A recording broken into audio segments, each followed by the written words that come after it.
Guys, ngayong panahon dito sa ating Pilipinas, ang good pala sa Pilipinas natin, dapat mag-isa tayo.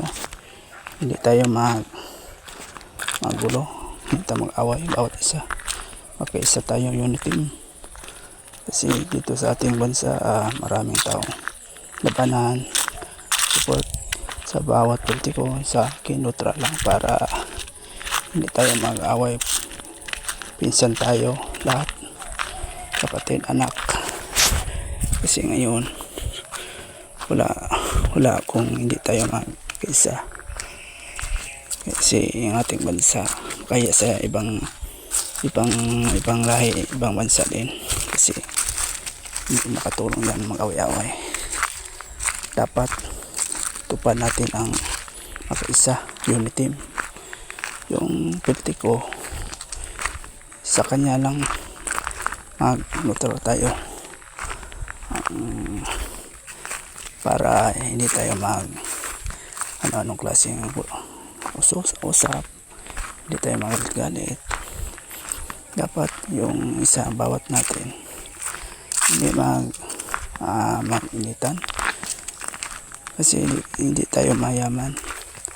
Dapat lang po sa ating sarili, neutral bawat isa.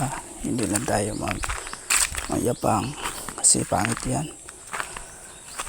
Makaya sa ibang bansa, dito sa atin lang maglaban sa politiko, tapos hindi bigyan ng pera, hindi tayo mayaman.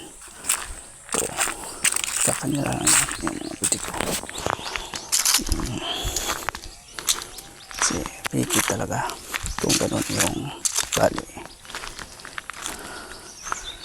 Hindi na natin matupad ng ating unahan natin pamilya, para hindi makagulo yung politiko, yung labanan natin. Nako, hindi tayo mayaman, kasi hindi tayo bigyan ng work, trabaho araw-araw. Sila lang talaga mayaman, yung mga politiko. Kung sa akin lang, neutral ako, para maganda tingnan, mag-isa, para okay ba? Pangit kung hindi mag-isa talaga, kung gano'n ang ugali natin sa ngayon. Krisis, tapos mag-away. Ako, kaya talaga sa akin lang, maganda talaga yung love others, love together. Ganun lang.